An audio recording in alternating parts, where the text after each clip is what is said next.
ANC President Cyril Ramaphosa says the party's economic growth plan has faced numerous setbacks. He made those comments at the ANC's 2019 manifesto review at Dobsonville Stadium in Soweto as the party prepares for next year's elections. Ramaphosa says the COVID-19 pandemic, the July 2021 unrest, last year's KwaZulu-Natal floods and the ongoing Russia-Ukraine war has all battered our economy. Let's unpack this further. We're joined this morning by the ANC Veterans League's Mavuso Msimang. It's great to talk to you, sir. Thanks very much indeed for coming on. Meant to be an honest review, right, of the promises made in 2019 and how far we've come ahead of next year's election. Do you think that what Cyril Ramaphosa had to say yesterday was honest enough? Good morning to you, Michelle, and to your viewers. Thank you very much. I think what the President said is true. It doesn't represent the totality of the situation that we're facing today. Yes, the pandemic was a problem, big problem. Jobs were stopped because everything ground to a halt.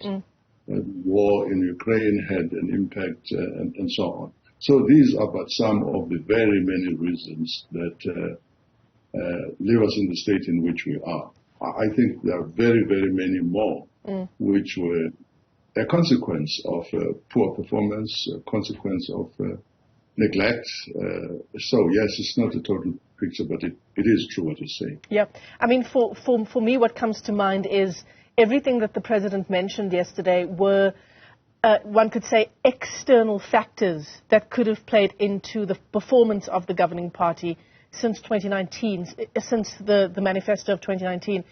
There wasn't much said, from what I could tell, on the internal factors. It could be that he discusses those when he sits with his committee. But yes, the public was invited for a review of performance since 2019.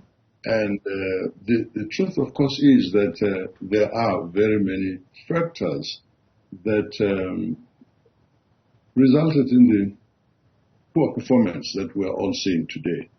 He didn't discuss those as broadly, but the Veterans League did come up in its statement with what it thought are matters that should be highlighted, that should be focused on going forward. In reviewing performance to date, there are things like really the poor performance of municipalities, the corruption that has continued, the scandals that have erupted. All of that are things that can and should be managed if the ANC hopes to continue having the trust of the people. Yeah, that's what it is, isn't it? It's around trust and the trust deficit that perhaps exists between the electorate and the governing parties.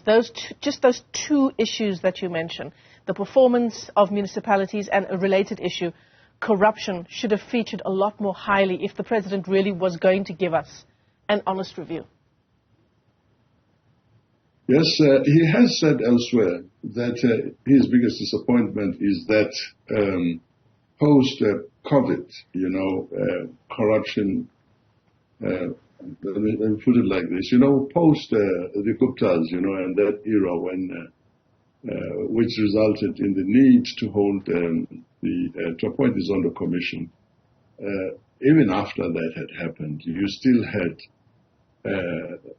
the kind of corruption that we'd never have expected, for people to exploit or to abuse, to be insensitive to the trauma that was happening and abuse their positions by being excessively corrupt. He mentioned that. He said it was one of the disappointments. I'm not so sure, I wasn't able to listen to the statement yesterday, but recently he referred to that in a public statement as one of his biggest disappointments.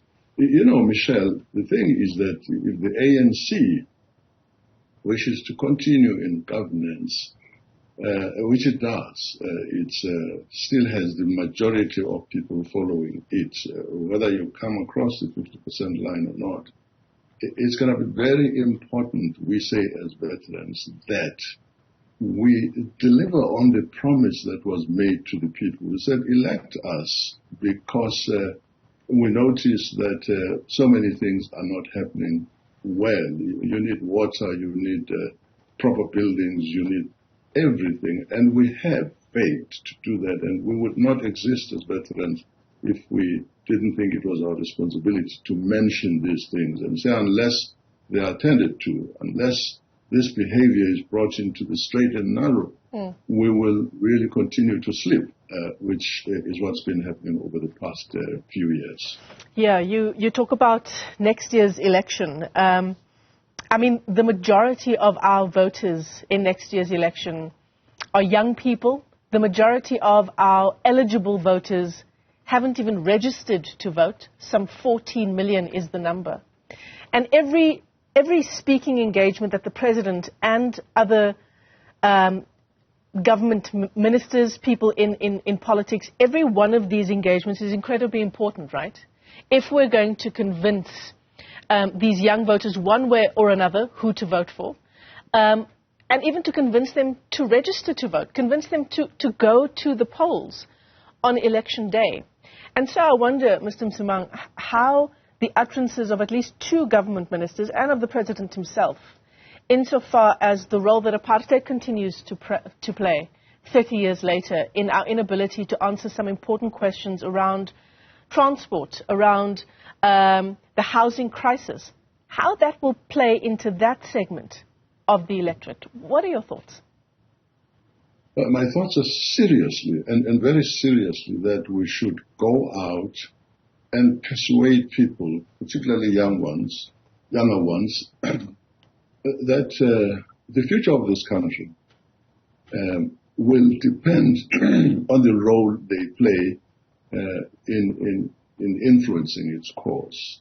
The truth is that the older ones, those in government now and others a little older than myself, will be passing unless they take a very active role and vote, of course, for good people. And if I was responsible for speaking to young people, to the electorate at large, I would say, do engage, evaluate how the different parties have performed, certainly at a provincial level, and also, of course, at national level, and decide how you would, what kind of party you would like to vote for.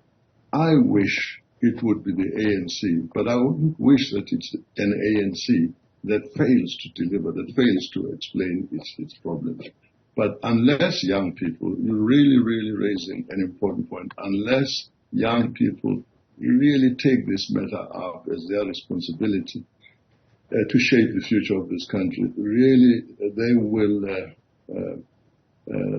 rule. The poor state of the future government in this country will in part be because they did not take the matter seriously. They have a constitutional, they've got a self-interest in making sure that they vote for the correct party. Yeah. And on the issue of the statements around, the Minister of Social Development last week, for example, blaming apartheid for the state of hijacked buildings in the inner city, of course, in the wake of that Marshalltown disaster, which saw 77 people being killed in that fire. The President making some statements to that effect as well. The Transport Minister also blaming the apartheid government for the state of the country's rail services. And of course, we know the horror that apartheid wreaked on our nation, Mr. Msimang, don't we? What is your thoughts on the phrasing that these ministers have used for challenges that we face in 2023? I really wish you didn't ask me this question. I think anybody who is mature, who is old, who is watching things, knows that the tragedy that befell the people who were living in those hijacked buildings, in the first instance, how does any institution with the authority to look after buildings fail to look after them? If you contract with somebody, you have a right to go into the premises and make sure that the person who is contracted is doing what you expect, which should be defined in the contract. So you can't be unaware of the state of the building over which you have responsibility. Whether that happened in the past 30 years or now, you cannot escape responsibility for neglecting, for being very, very much responsible for what has happened. So the short answer, truthful answer, is that building, that tragedy happened, and I'm so sorry so many people died. It happened because of neglect, present neglect. Whatever happened in the past, which was bad, really has very little bearing on why the people ended up in the tragic situation in which they were. It is important to say this in order that the problem can be fixed. And it is fixable by the people who are the authority in the city and elsewhere for making sure that the buildings are in a proper state. To just say people have hijacked this, yes, they have, but where is the authority that is vested? Why is it not being applied to make sure that hijackers are stopped? And then we go into all sorts of things that are really not helpful, people talking about foreigners and all sorts of things. We have this tragedy because people who were responsible for making sure that the building is in proper shape, proper ownership, did not do so. Mavuso Msimang is with the ANC's Veterans League. Pleasure talking to you, sir. Thanks for your time this morning.